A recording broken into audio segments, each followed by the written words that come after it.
Since I already let the cat out of the bag,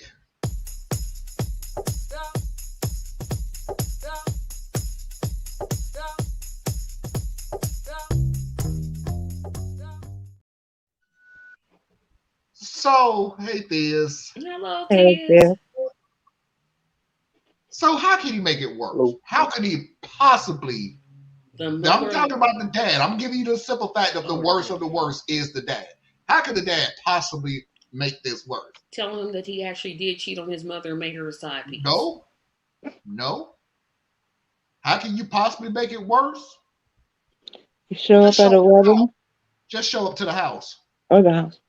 Now Oh, that situation was about 3 years ago, and we went back to no contact. My wife is about 8 months pregnant, and they just showed up at my house, even though I never gave them my address. They wanted to talk and meet my wife, but I didn't let them in, and I said to turn around and go back to where they came from. But apparently, they decided they wanted to move to my city and state just to try and be closer and repair the relationship between us. She said that she missed her son and wanted to be a better mom and grandma, but I called them delusional and told them to leave, and I slammed the door. I later found out they bought a house about 5 minutes away from us. This has all been way too much for me, and my therapist wants me to let them in, but I would rather cut all contact. It wouldn't be so bad if they would just stop trying to replace my mom and act like she never existed. I honestly don't know much about my dad's wife. I don't even know if I know who my dad is anymore. My wife is struggling to support me emotionally and doesn't know how to help. How do I convince my dad and my dad's wife that she will never be my mom ever? Before we go any further, the original poster actually has an update to this story. This is what they had to say. So first off, I want to say thank you to everybody who commented, and I want to start off to answer some questions and to clarify a few things. My wife, myself, and our unborn child are doing good overall. My wife is over being pregnant at this point, and our child should be here in the coming weeks. I did find a new therapist, and I called to cancel the rest of my appointments on the books, and he did not take that very well, so I have to put in a complaint. I met with my new one, and I like her a lot better. I feel like I'm actually being heard, and I'm actually getting the help that I needed. I want to make this clear as well that I am 24 years old. My dad's wife is also 38 years old, so she is 14 years older than me. My dad is 52 years old, 14 years older than his wife. So when she entered my life, I was 14 and she was 28. There were also a lot of theories about how my dad might have had something to do with my mom passing, but that is not the case. But I still believe they were together before she passed. I am also investing in a security system, but it will be a few weeks until they can install it. But for now, we have a doorbell cam as well as some cheap cameras around the house. Also, since the post about her being excited about being a grandma and about how my wife and I got engaged, we have both locked down all of our social media. My wife and I are not active on any platforms anymore except for messaging or sharing pictures.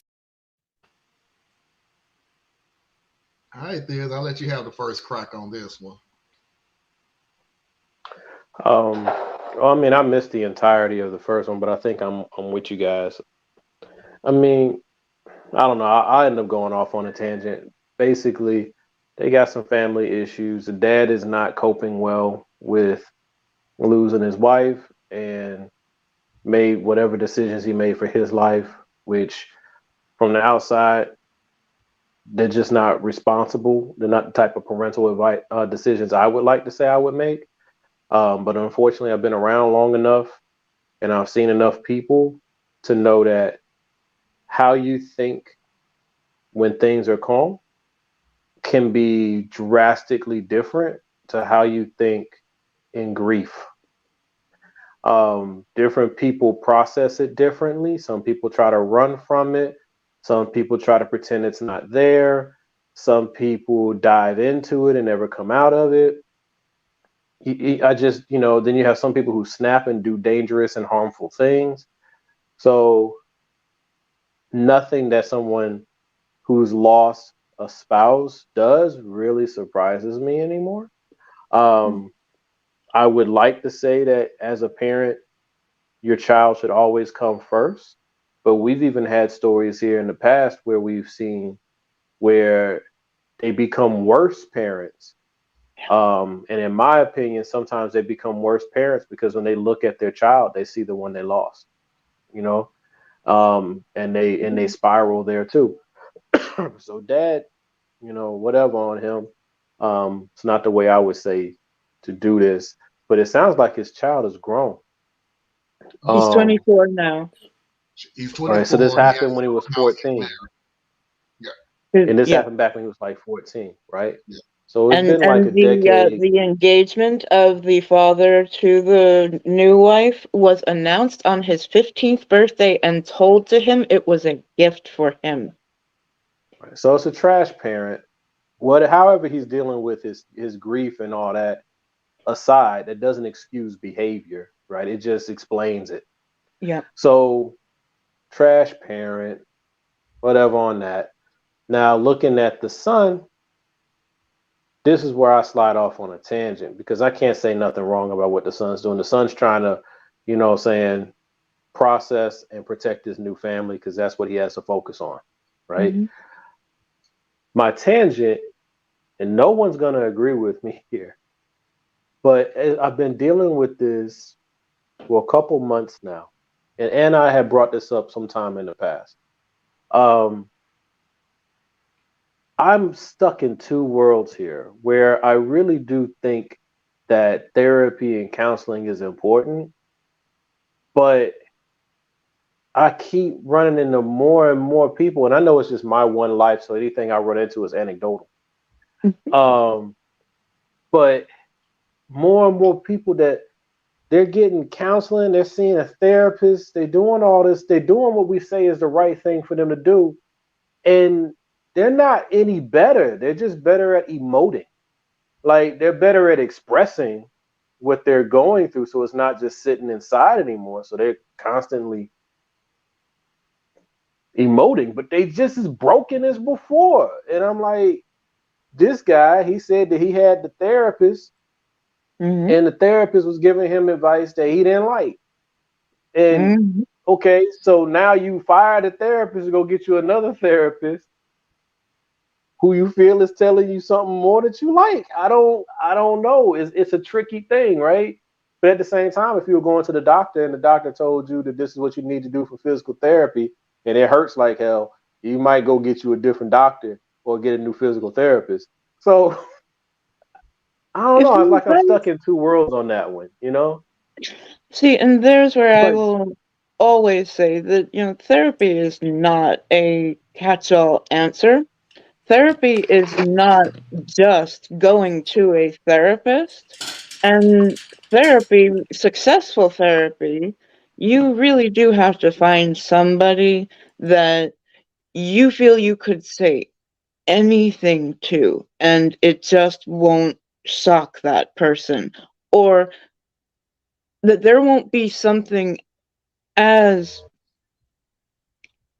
I'm lacking a word here, but I really do not like that the first therapist was trying to push him to go back to his father. If everything that but you that hear, sorry. But isn't that? I mean, because that's you get your style points, right? Where there are various forms of philosophy, which sides of what's the term, psychosomatic theory or whatever that they adhere to is going to lead the therapist down various paths, right? Are you So this Freudian? Are therapist you may be. Jungian? Are you? Yep. Yeah, so are we talking All right. about closure, and in which closure is okay, well, I want to reconnect you to your roots, and you have to find your way to understanding each other, even if you never agree with each other. So he's, trying to put the thing Mm-hmm. together. But then another therapist may have a different frame of mind that'll say, this is damage to a point that it's more unhealthy for you than it could possibly be healthy for you, at least at current time. And that's not something you are emotionally able to take on, so instead, let's figure out how we can strengthen you for your new family and leave the door open for yourself to one day explore reconnecting if that's what you so choose to do. Right. So there's all these different ways to go at it. But I'm like, yo, from what little we heard, hopefully he's found one that works better for him. But I'm like, I don't see where he's going to be any better 2 years from now. We also have to keep something in mind when it comes to therapy, when it comes to medicine, when it comes to attorneys, when it comes to spouses, when it comes to all this stuff is employment. not every person is meant for you. Right. So yeah, you may Agreed. go to a therapist, but that therapist may not be the right therapist for you. Just like that job may not be the right job for you. That person may not be the best spouse for you. It has to do with what is the best fit for you. Now, Thiz, I get what you're saying because I'm on that second mind frame as you too. I don't like the idea of, well, I don't like what you said to me, so there, or you have to ask the questions, or you have to fix me the way I want to be fixed. It is like, dude, Do you think that this man no, did that? I don't think in this situation. I'm just saying in I general. mean, from what little Okay. we got, it seems more like they just weren't a good fit, right? And that's Yeah. just what it is. And so this You other person absolutely. is maybe able to reach and connect more with what's really ailing versus trying to fix what they want to fix. You know, I don't know. And fix is not even the right term when you're talking about counseling and therapy anyway. But Right. it's just, I don't know. And I'm what just not the kind of best for it therapist, because there are different aims of therapy. There's behavioral therapy, there's cognitive, I actually was really lucky in that I found somebody who was like, always, let's make a plan. No matter what you're going through, here are your choices. This is what you can do to step your way out of either what you're telling me is an unhealthy situation. Because, like, I would go to my therapist when I had a really bad doctor appointment where I felt somebody wasn't listening to me, or I'm trying the 85th specialist kind of thing. So we would make a plan. We would sit down and think of the questions that I should have before I got to my next doctor appointment, whether it was going back and trying with that person again or going to a new person. You I never had the sort of therapist that ever felt they could tell me what to do in such a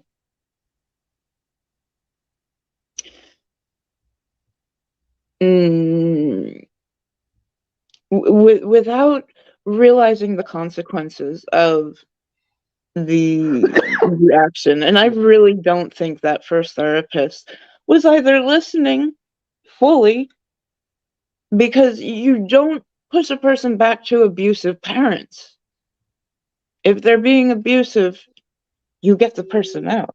You help support them to do what is best for themselves. Mostly a therapist is just a place to go and get all of these thoughts that are going around in our little monkey brains. It's called monkey mind for a reason. We bounce around. pardon me, I'm sorry, y'all. No, that's all right.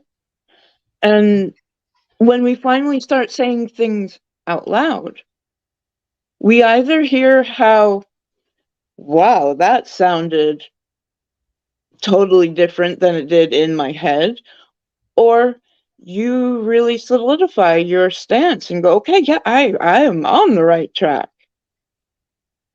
No, I love that.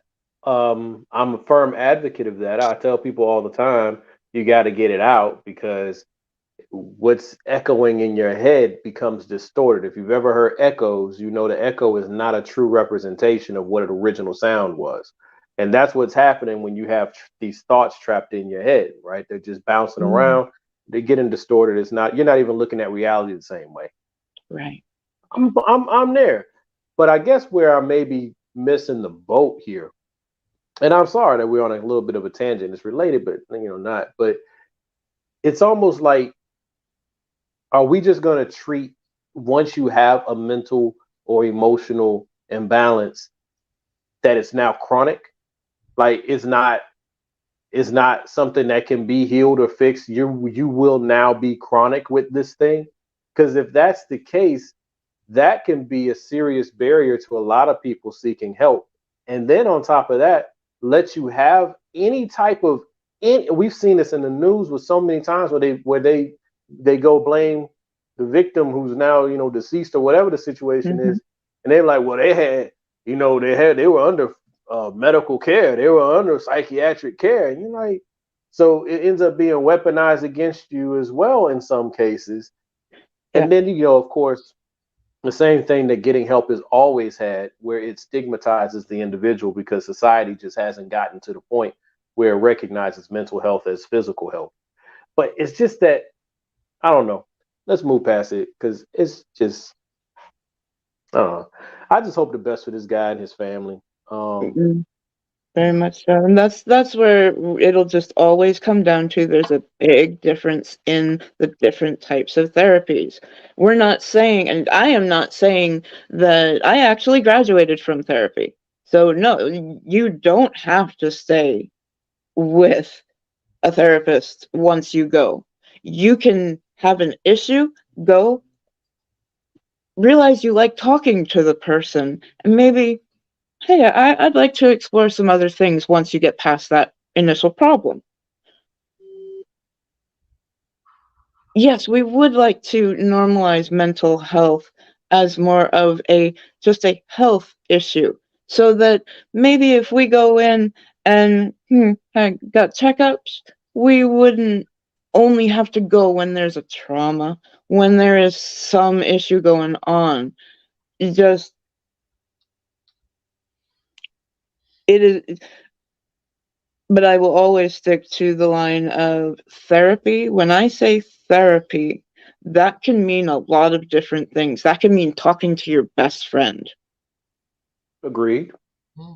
It But when just people talk. commonly say therapy, they're talking about a professionally trained situation, right? That's what they're talking about. Right. Now, we know that if you have a I will healthy, caveat uh, professional therapist when I think it is needed. yeah, because I'm So, like, if you have quote unquote healthy uh circle, mm-hmm, whatever's in that circle, family, friends, what have you, then you oftentimes are doing therapy, you're just doing it a different way. You get what I'm saying? Like when I'm mm-hmm, stressed out about certain things, I know I can go to Marlon. If I'm stressed out about another set of things, I go to my brother. You know what I'm saying? So right, you have that, but everybody doesn't have that, No, right? So then they right. no, need to have that no. artificial structure there that they can go and they can tap into. And oftentimes and then if it's a serious enough trauma or issue or whatever it is, that's too much to load with your circle anyway, right? Because it's unfair to put that on them to now E- process their lives and your life. That's just Exactly. too much, But it just seems like it becomes chronic, and then we push it so much. We got a heavily medicated society. I mean, It one of the is top prescribed things in the America is business Ambien, model. folks. I mean, come Hmm. on. It is the You business pushing model of Ambien all like you pushing medicine. insulin. Hmm. There's a I, business model in all medicine, in all therapy, in all. That's why I I will say, professional therapy is one thing completely to its own. I just want to put this out there that I am finding myself very proud to know that I'm one of Thea's trusted in Thea's trusted circle. Oh,